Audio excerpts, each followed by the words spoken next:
Okay, so yeah, you meet Kanye, and what are the circumstances?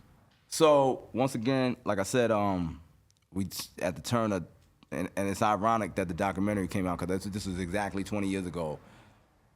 2002, I get a call from 88 Keys.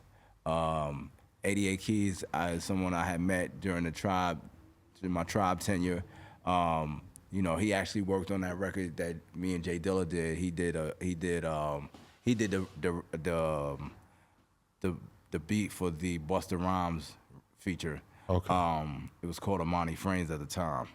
So A and I stayed tight through the travels because he was a real staunch believer in that project. If you ask him to this day, he's like, yo, what's your take on Hostile Takeover? It'll be like, yo, that shit should have came out. That shit, he got jerked. And in a weird way, does that feel like there's just a chapter of your life that was supposed to be this really important thing that just the world didn't get to consume it, and it just feels like wrong to you? Absolutely. Like these albums are chapters in your life. Absolutely. Yeah. There's a missing component that I had to always play catch up with the world, and I do think it made me it's like a kid. It's like that child.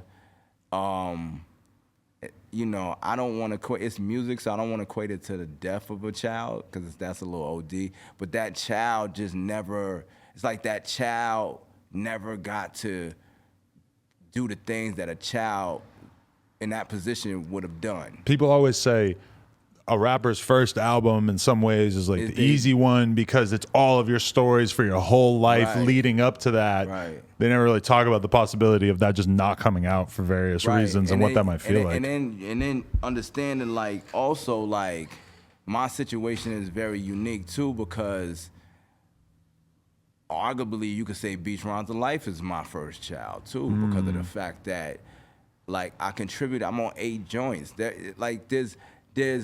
It's so crazy because if you really thought about it, now I understand from a person's perspective who didn't know who Consequence was, right? How it could rub somebody the wrong way because if you got lyrics to go and then it was. And you love that, then you would just wanted more of that. Just naturally as a consumer. Like Nas made a lot of good music after Illmatic, but imagine what it would feel like if people never got to feel that first blueprint of who he was as a person. You know, and even if the album had come out and say the label doesn't really get behind it and it doesn't really perform that well, at least you could still point to people and say, look at this amazing album I made back in the day that didn't really perform like it was supposed to or whatever. That would still be something. But you would have still been able to see the progression, my track. Yeah. You know what I'm saying? And so, there's that unapologetic gap that will always linger. You know what I'm saying? It will always linger no matter, and it will always, and with it lingering, always will affect people's outlook no matter listen, that same guy is one of the only guys who actually has records with Jay-Z and Biggie's wives. Wow.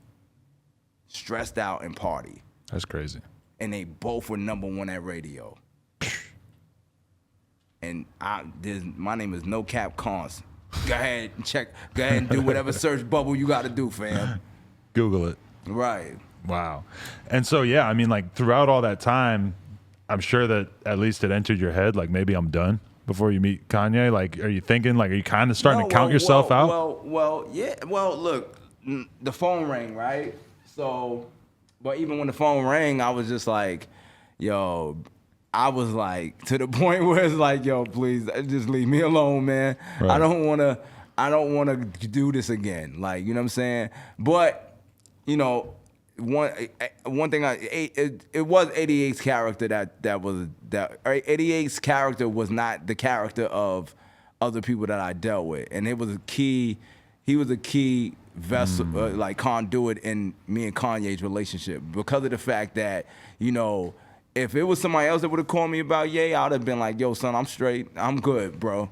But 8, I knew he's a good person, and I know he didn't mean me no harm. Right. You know what I'm saying? So I was willing to go on that. I told him, I was like, yo, I need this, because I ain't really had no bread at all, flat broke. You know what I mean? I'm like, yo, I could get out there. I need you to give me back. Right? He was like, all right, nah, it's cool. It's everything cool. Just come through, Quince. And was he intending to put you together as an artist or you as a writer?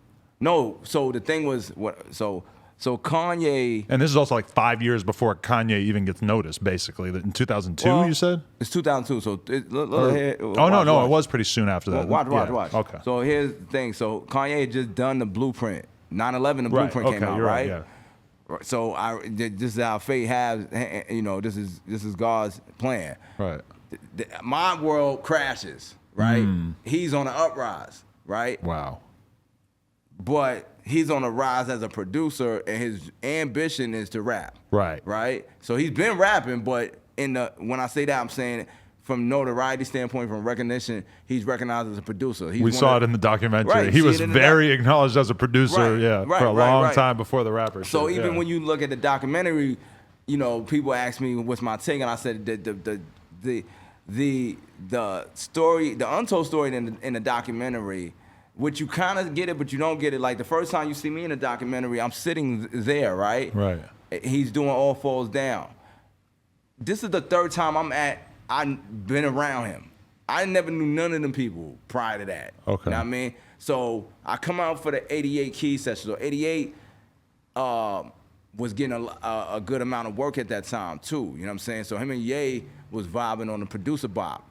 You know what I mean? So 88 had did a beat for Kanye. Ye had laid a verse, and they was thinking about who should be featured on it. So 88 was like, yo, you know who would sound ill on this? My man Consequence.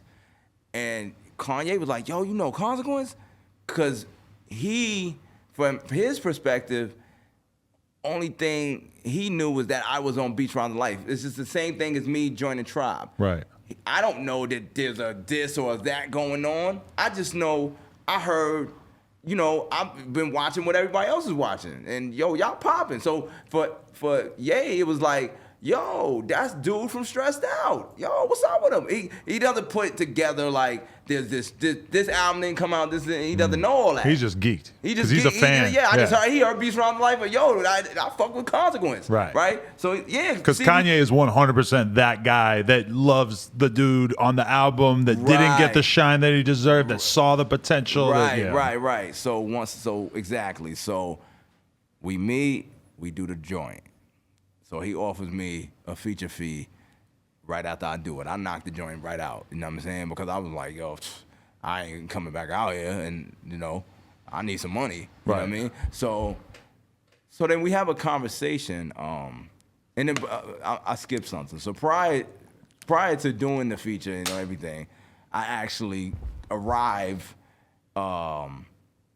at his place. He's staying in Newark. He has like a penthouse suite, but there's always the funny story. Like he had a penthouse suite, but it was over a rehab center for crackheads in Newark, right? So he's like hood balling right now, right? Oh my God. So like he balling, but it's fiends on the other side of the building, right? Wow. You know what I mean? Walking around looking for a hit or whatever. You know what I mean? So. And it's like maybe like a 5-minute walk from Penn Station to Newark. Right. So it's, he balling in some dangerous shit. Yeah. Right? So like I said, I get there and I ring the bell, go to the front desk, like, yo, you call him up, buzz me up, get the door. Like, what's going on? How you? Yeah, ain't nothing. Yo, I'm Cons. He's like, yeah, good to meet you, man. I'm Ye. He's like, yo, I just want to tell you before you walk in my house, man, I'm the next Michael Jackson.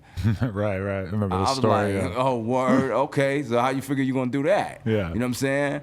And I think he said it obviously to see where I was at. And then my question to him was like, how you gonna do that? Because if you end up being Michael Jackson, I need a bag. So we began to chop it up. Like I said, we did a feature, and then he offered me a fee.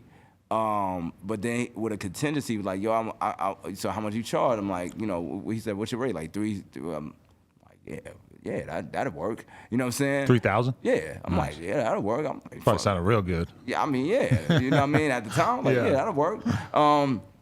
He's like, yo, but you know, I could pay you, but then the thing is like, so what are you trying to do? I'm not trying to do nothing.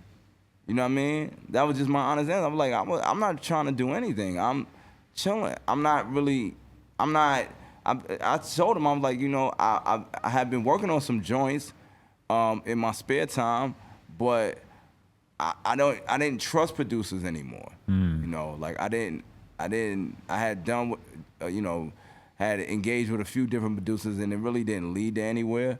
And you know, and obviously with the Tribe situation, because he asked me, he's like, yo, you kind of just disappeared after the Tribe shit. He's like, yo, what happened? I'm like, yo, look, man, you know, I'm not trying to throw no dirt on nobody's name. It shit just ain't work out. You know what I'm saying? So I mean, it's all good. I'm living. You know what I mean? So he was like, yo, look, you know, like, I'm trying to put my album out. That's my goal, you know, like, but, you know, at the same time, my day job is kind of like producing for Rockefeller, but that's not what I want to do in the long term, you know what I mean? So he was like, yo, basically, yo, you know, because I scorched the joint that we did. So he's like, yo, what if we did, like, what if you, like, came through, because I don't really know nobody out here, like, what if you just started coming through, and we just worked together, and eventually, like, I will, you know, because I really would like to do an album for you. Like, I think you should. I don't want to get into that shit, but I think you should have been came out. So I was like, you know, let me think about it. You know what I'm saying? At this point, you're not contractually obligated to anybody. You can sign and you can push it. Man, I'm about to get evicted. Well, yeah, right. That's the only contract I'm worried. Like, I'm about to break the lease. I ain't worried. Like, that shit is gone. But you're kind of trying to put it on like you're not fucked up to Kanye just because you don't want to tell people. I can't hide it. Okay. You know what I mean? My parents, I'm not like, I ain't come over there like fake hooping. I ain't come over there fake kicking it. I'm like, yo, you know, my value was in me rapping. You know what I'm saying? Like, my Avrex was old and dirty. Right. It shit just was what it was. You know what I'm saying? It wasn't, at that time, that's what it was. I've never pulled punches about it. So everything that you know, even when I eventually got to my solo album, that's why I named it Don't Quit Your Day Job, because I never was going to be the guy who, oh, you know, all of a sudden I turned into, you know, Young Billy overnight. It wasn't like, man, I worked at every dollar I ever got in my life, bro. Right. You know what I'm saying? So at that time, I was hit. I was fucked up. You know what I'm saying? Basically, that's why even when you see in the documentary, like when in that first scene at the apartment, like I try to slide past Ye, like, yo, bro, I ain't even dressed for no shit like that. I ain't even got no cut or nothing. You know what I'm saying? I came through on the agreement that we have eventually made about doing the records. You know, so for me and Kanye, it was always business. You know what I'm saying? We grew into a friendship and a brotherhood, but it was always contingent on that situation. I didn't even take the money. That's me not taking the 3K fed me for the rest of my life. Bars. Right there. So then, okay, you just go, you start hanging out, you kind of enter this like Kanye universe, and you guys start just posting in the studio as much as possible? So we start merging universes, you know what I'm saying, so to speak. Because he doesn't have a solidified universe yet. He's like the new dude in town. Especially not in New York. Yeah. You know, remember, he's in Newark, you know what I'm saying? So we begin to inadvertently compliment each other slowly, you know what I'm saying? You know, remember, he's still ahead of me in paper. Right. You know what I mean? So it's like, you know, it's like, yo, you know, he's treating me to food when I come over, and boom, boom, boom. Right. But then, you know. And let's not forget that he might be unhappy with his position as a producer for Rockefeller, but for anyone else in the rap game, this is like an incredible situation to be in. He says in the documentary, I went from getting such and such, I'm getting 40, 50 a track. Right? It's $40,000, $50,000. It's like moving cocaine. Yeah. You know what I'm saying? Like, literally was selling bricks. And he's so good at it. He can pump tracks out all fucking day. Literally, like, and mind you, he was doing it by himself. So when I started coming around with ideas, and everything got cranked. You know what I'm saying? Because at the end of the day, now it was like, yo, all I needed was a bowl of dog food. Right. That I could trust it was gonna be there. You know what I'm saying? Dead ass. Yeah. You know what I'm saying? So like, then it starts becoming you know, a situation where it's not just the beats. Now he's putting, you should rap on that. Or he throwing on beats, and because I'm a little comfortable, like you said, once you get into a zone, then it's like, oh, I ain't really worried about food like that and somebody jerking me around. Now I start gunning. Now I get the pet bull back. You know what I'm saying? I always give Ye credit as my brother that he got me to unleash the beast. You know what I'm saying? Because at the end of the day, he put me in a comfortable situation enough where I could fucking dog shit. You know what I'm saying? So, and it was a growing process, because it's like, you know, when somebody's in your pocket, and I was in his pocket. You know what I'm saying? Like I said, I'm coming around like boom, boom, boom, but then I start coming up with $1 million ideas. You know what I'm saying? And he was in a position to flip. And he was in a position to flip first. And that's kind of that's kind of the history. You know what I mean? Not kind of, that is the history. Right. So what kind of ideas are we talking though? And like for instance, right? Like the first freestyle that he ever got placed on an album was on DJ Envy album, and he redid a million from my, you know, basically it was my idea for him to do that. I said, what you should do is reflip $1 million. Let's rewrite the shit. Boom, boom, boom. Wow, I remember this. So we did that shit. Yeah. It was on my mixtape. That's why it's on my mixtape, because I cut it up with him. You know what I'm saying? And Envy heard it. Envy was like, yo, I'm put this shit on my shit. That was the first time he got really taken serious as an MC, and not just as an MC, but even outside of the backpack realm, because, you know, the initial circle of rappers in New York was Kweli and Most, because he was giving them beats on a cut. Right. You know, he's showing the love, and it's a barter. Yeah. You know what I'm saying? So the Envy situation was more like, oh, you hot. Oh, I ain't know you, you know what I mean? And we began to build from there, and then it just... Yeah, I mean, it's hard for people probably to understand these days, and I only understand as a fan, but to be producer for Rockefeller and to be in the studio with Beanie Siegel and Memphis Bleak and all these dudes, Dipset, etc., and then also be an artist who's rapping with Mos Def and Talib Kweli. I mean, those are like the two polar opposite sides of the rap world at that moment. Right. I said this on, and I'll say it again. You know, going up to when we was going up to the Rockefeller office in the Def Jam building, and nigga, that shit was like going to parole. That was like going to parole building, bro. Right. It was like 30 Philly niggas driving up, coming to get their money. Look at, you know what I mean? Obviously, it's 100 Harlem niggas, because they all from uptown, that shit up the block. They coming to the office, you know what I mean? You know, Brooklyn 2 times deep, because it's actually a Brooklyn nigga shit. Right. You know what I'm saying? So, you know, and, you know, so like I'm saying, like, he definitely at that time, you know, some of the Chicago guys started flying in slowly, and a lot of it was me and him, you know what I'm saying? And, you know, if he asked me to, you know, make sure we were straight, I made sure we were straight. Always. I mean, I did, and I ended up, you know, in and out for like 20 years. It was never, you know, we always got in, got out. Was he always open to the idea of people writing for him? Was that something he never really shied away from? And did that strike you as odd? To be honest, I mean, you know, this is a tricky question to answer on camera. Right, because there is a code that was. It's like. I mean, that's my man, and I'm, you know, right. But I'm gonna just say this: like, at the end of the day, I always took it, as far as me and him was concerned. You know, I took a lot of that as a compliment when it came to me and him. You know, because I would come with shit, and he would just be like, "Yo, that shit,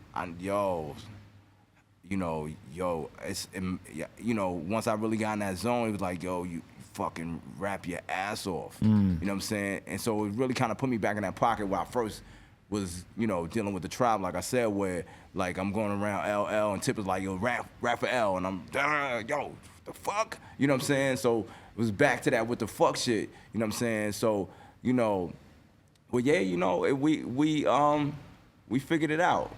You know what I mean? We figured it out. You know, and obviously, you know, he's competitive. And Kanye is really about making the best record possible. So we virtually got to a comfort level where it was just like, if it was something if it's something, he needed me to help with, we just jumped that off. It strikes me when I was watching that documentary that there was just a level of attention put into each and every bar in a lot of those songs that he was like rapping for people for years before they ever came out. Right.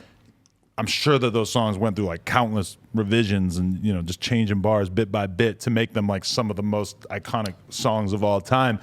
And in this day and age where a lot of songs are people just sort of punching in, saying a bunch of shit that's off the top of their head, sometimes those songs become classics, of course, but it's just, do you ever feel like something has kind of been lost in a lot of people's recording process where they're just so off the top of their head and that there's just not this like relentless refinement period that you probably experienced a lot more back in the day?